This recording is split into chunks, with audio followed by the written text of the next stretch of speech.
Hi, my name is Megan DePasquale. I'm here today to talk to you about a research paper that I covered, and it's titled The Double Victimization of Criminalized Women in Neoliberal Context with the Case of Paraguay.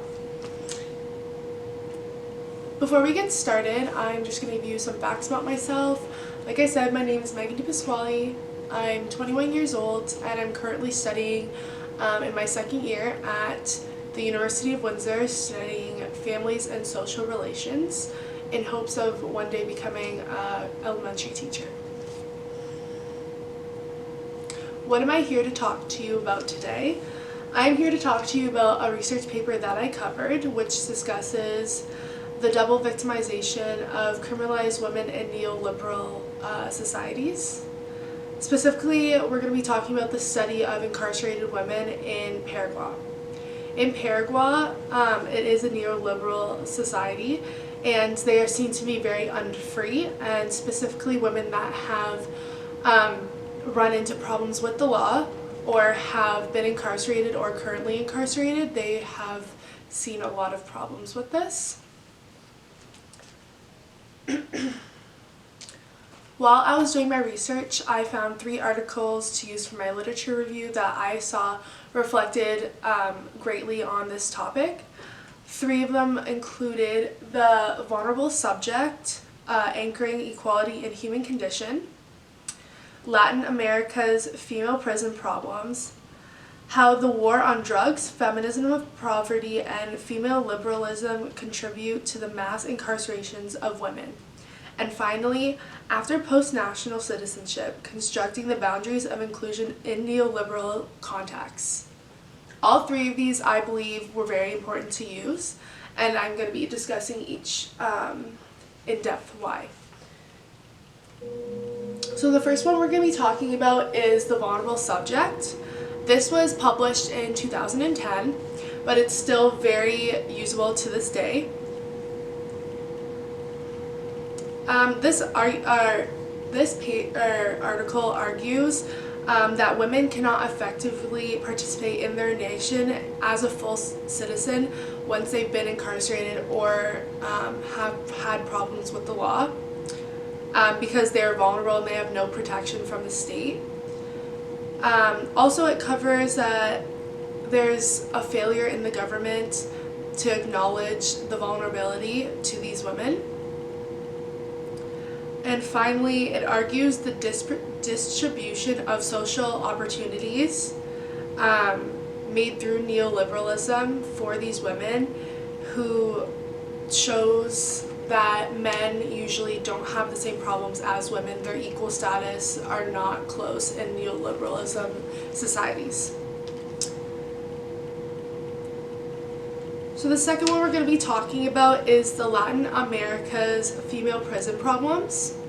This was published in 2016, but yet again, even though it was a couple years past, it is still very relevant to today's use. It talks about how in Paraguay there is a connection seen between neoliberalism, gender, and crime. They see that countries that are neoliberal, they usually use gender, well, not they don't use gender, but there is a higher rate in women for crime rate than there are men, and that's seen in like a lot of Latin American countries that are also neoliberal. The rise of prisoners in Paraguay since 2000, specifically for women, has increased. And they also have seen that in other Latin American countries from 2000 to current day, which is something that we really need to look into. And finally, we're going to be talking about After Post-National Citizenship, and this was also wrote in 2016. This discusses a correlation on how people, mostly women, victimized, have been excluded from the society once they've been incarcerated or have had problems with the law. They've seen to be taken away from their society instead of making them feel more welcome once they're back. Also, the state and neoliberal governments, their invulnerability it really shows that throughout this article on why they do things like this. And while I was doing my research paper, obviously you need to have your big point that you want to cover, and reading through these literature reviews and all the data and methods I needed to look through, I came to the conclusion that this was going to be my main topic of my paper, and I saw it as fit because it covers pretty much everything that I'm trying to get through to people. And it is, do victimized women incarcerated in neoliberal Paraguay suffer from more state violence in Paraguay prisons? Is it most vulnerable and marginalized women who are victims of the state in neoliberal Paraguay? So like I said, throughout those literature reviews that I just showed you, I did get a lot of points on a positive, not a positive, but a positive answer from my research question, and I actually found a lot of data that also supported my research question. So the data and methods that I used were, it was a French site, and it was the National Organization for Prevention of Torture, and this was released, I believe, in 2016 as well. And it is a survey conducted for past and present incarcerated women in Paraguay in 2016.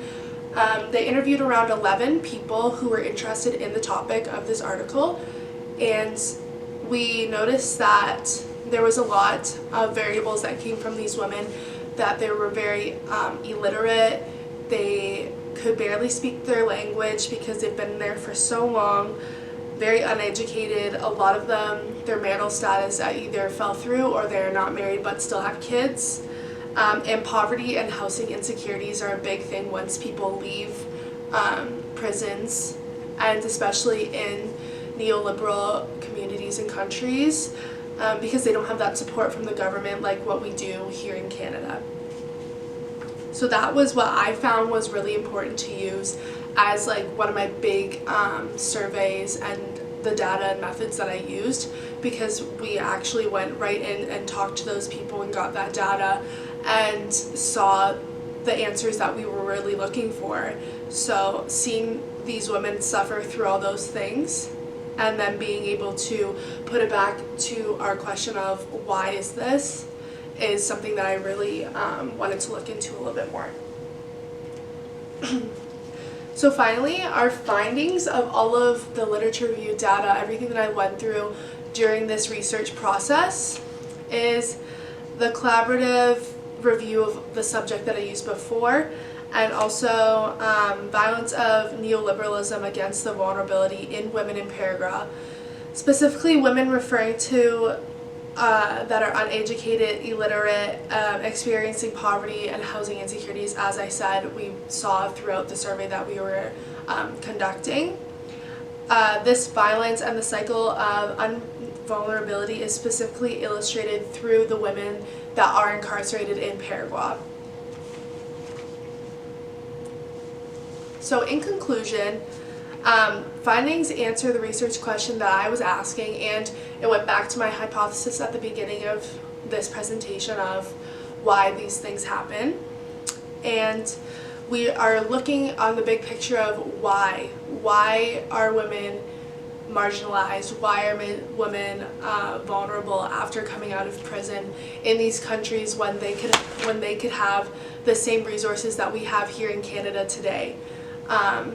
So yeah, after doing all this research, I do think that it's something that everyone should look into, and I hope everyone took a little bit from this presentation today. So thank you for listening, and have a good day.